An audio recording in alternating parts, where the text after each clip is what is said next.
नमस्कार, मायमावली हिंदी समाचार में आपका स्वागत है और मैं हूं शेख इस्माइल। विधायक पायल शंकर ने कहा है कि दलीय राजनीति केवल चुनाव के बाद होती है और उनकी प्राथमिकता सभी लोगों को कल्याणकारी योजना प्रदान करना है, चाहे वह किसी भी दल से जुड़े हो। अतिरिक्त कलेक्टर श्यामला देवी ने मंगलवार को आदिलाबाद के रविंद्र नगर में आयोजित वार्ड मीटिंग में भाग लिया और इस संबंध में लाभार्थियों से आवेदन प्राप्त हो चुके हैं।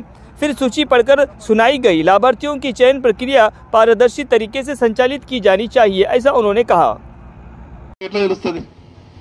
అందుకు కనీసం ఈ సభ దేనికి పెట్టాము, కొంత పారదర్శకత ఉండాలన్న ఆలోచనతోనే మనం పెట్టాం. ఇండివిజువల్ వికలాంగులకు అవకాశం ఇస్తారట, లేదు భర్తలు లేనటువంటి చిన్న వయసులో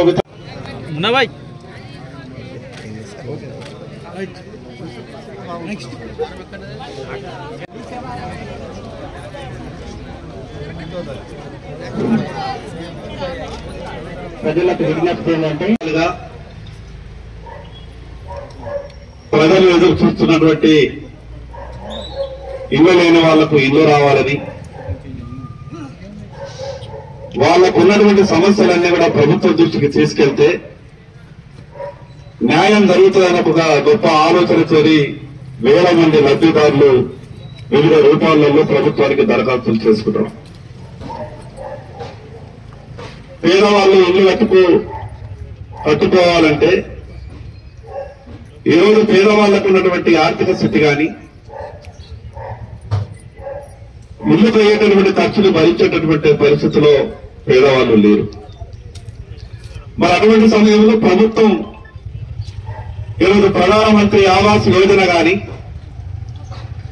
రాష్ట్ర ప్రభుత్వం చేపడుతున్నటువంటి ఇందిరమ్మ ఇల్లు కానీ, అది కేంద్ర ప్రభుత్వ సాయమైనా రాష్ట్ర ప్రభుత్వ సాయమైనా చివరికి ప్రజలకు న్యాయం జరగాలన్న ఒక ఆలోచనతోనే ఈ రకమైనటువంటి కార్యక్రమాలు తీసుకొని ప్రభుత్వం ముందుకొచ్చింది.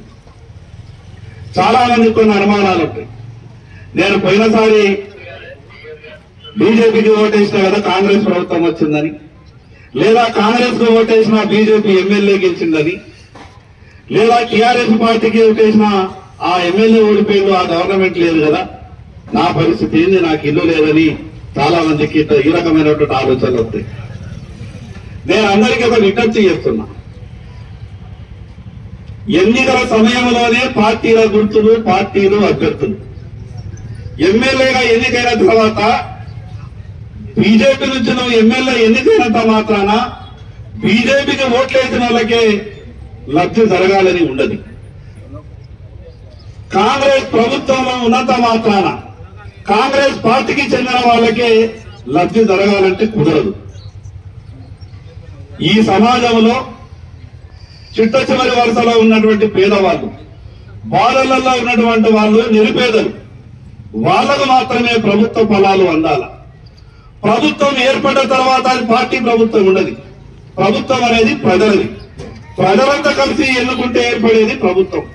ఇక్కడ కాంగ్రెస్ ప్రభుత్వం ఉన్నది రాష్ట్రంలో, కేంద్రంలో బీజేపీ ప్రభుత్వం ఉన్నది. కేంద్రంలో బీజేపీ ప్రభుత్వం ఉన్నంత మాత్రాన బీజేపీ వాళ్ళది కాదు. ఇక్కడ కాంగ్రెస్ ప్రభుత్వం ఉన్నంత మాత్రాన కాంగ్రెస్ వాళ్ళది కాదు. ప్రభుత్వం అల్టిమేట్ గా ప్రజలది. అందుకు ఎవరైతే లబ్ధిదారులు దరఖాస్తు చేసుకున్నారో ఎవరికి కూడా 10 రూపాయల నోటు ఇచ్చి నాకు ఇల్లు ఇప్పియన్నా నీకు ఒక 50,000 ఇస్తామనే అటువంటి ఆలోచనలు ఏ లబ్ధిదారులకు కూడా రావద్దు. మరి అదేవిధంగా నేను నాయకులని ప్రసన్నం చేసుకుంటేనో లేదా ఇంకే రకమైనటువంటి వ్యవహారం చేస్తేనో నాకు ప్రభుత్వ ఫలాలు దొరుకుతాయి, ప్రభుత్వ పథకాలు వస్తాయని ఆ ఆలోచనతో కూడా ఉండద్దు. నేను అధికారులకి ఈ సందర్భంగా విజ్ఞప్తి చేస్తున్నా.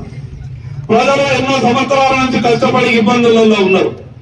ప్రభుత్వం చేసినటువంటి ఆలోచన ద్వారా అది రేషన్ కార్డు కావచ్చు, లేదా ఇల్లు కావచ్చు, మిగతా సమస్యలు ఏదన్నా కూడా గ్రామీణ ప్రాంతానికి సంబంధించినటువంటి మిగతా పథకాలు కావచ్చు, ఇవన్నీ కూడా ప్రజలకు పారదర్శకంగా మనం అందించేటటువంటి ప్రయత్నం చేయాలి.